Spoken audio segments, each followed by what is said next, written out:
여러분, 안녕하세요. 재미코리아 한국어 교실입니다.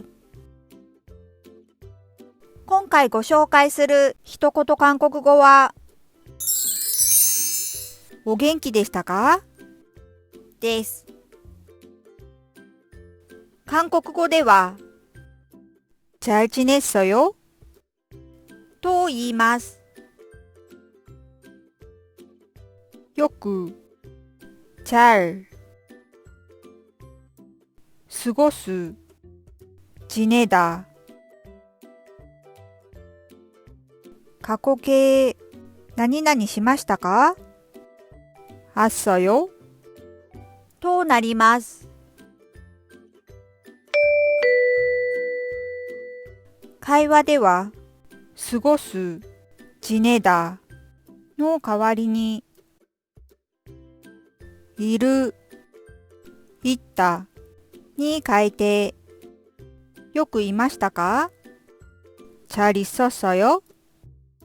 とも言います。では皆さん、3回続けて言ってみましょう。잘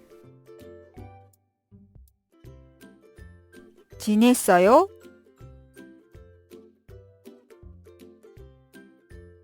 잘 지냈어요?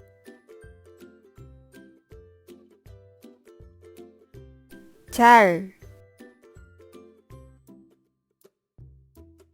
지냈어요?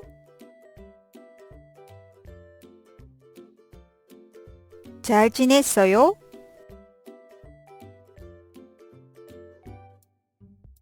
잘 지냈어요?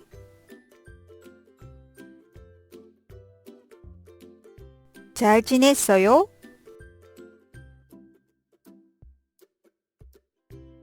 最後は皆さんが先に言ってみましょう。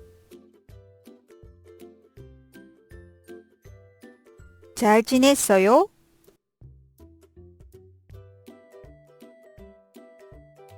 もう一度。잘 지냈어요?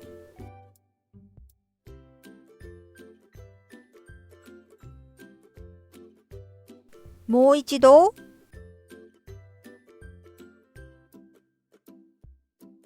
잘 지냈어요?